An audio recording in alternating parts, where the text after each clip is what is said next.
আগামী নির্বাচনে প্রবাসীদের ভোট প্রদানের সুযোগ দিতে হলে এই মুহূর্তে প্রক্সি ভোট ছাড়া অন্য কোনো বিকল্প নেই বলে জানিয়েছেন নির্বাচন কমিশনার সানাউল্লাহ। ওআইসি প্রতিনিধিদের পক্ষ থেকে জানানো হয়, বাংলাদেশের আগামী নির্বাচনকে সুষ্ঠু, নিরপেক্ষ ও আন্তর্জাতিক মানের করতে যে কোনো সহায়তা দেবে ওআইসি।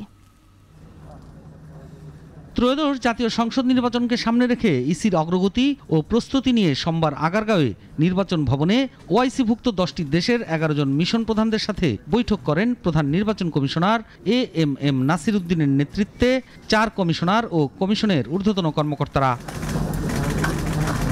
প্রায় ঘণ্টাব্যাপী বৈঠকের পর ওআইসি প্রতিনিধিদের পক্ষ থেকে জানানো হয়, বাংলাদেশের আগামী নির্বাচনকে সুষ্ঠু, নিরপেক্ষ ও সুন্দর করতে সব ধরনের সহায়তা দিবে OIC.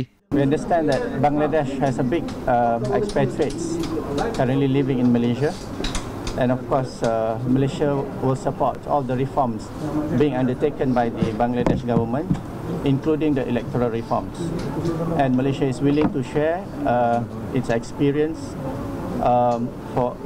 especially for the overseas voters, for a free, fair and credible election. নির্বাচন কমিশনার সানাউল্লাহ বলেন, ওআইসির সাথে বিভিন্ন বিষয়ের মধ্যে প্রবাসীদের ভোটিং বিষয়ে বিশেষভাবে আলোচনা হয়েছে। তবে প্রবাসীদের ভোট গ্রহণ নিশ্চিত করতে হলে এই মুহূর্তে প্রক্সি ভোট ছাড়া অন্য কোনো বিকল্প নেই। তো আমাদের এখন মন্দের ভালো খুঁজে বের করতে হবে।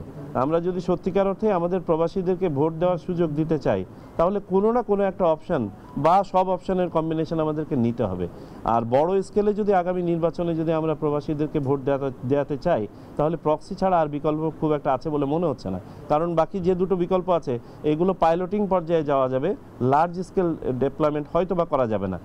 বর্তমান কার্যক্রমের পাশাপাশি কমিশনের বিভিন্ন প্রস্তুতি নিয়ে ওআইসির মিশন প্রধানদের সাথে আলোচনা হয়েছে বলেও জানান নির্বাচন কমিশনার। চেঞ্জ প্রোগ্রামে এক্সপেরিয়েন্স শেয়ারিং। সাইফুল শাহিন, নাগরিক, ঢাকা। দেশ জুড়ে তোলপাড় ওয়ালটন ফ্রিজ কিনে আপনিও হয়ে যেতে পারেন মিলেনিয়ার।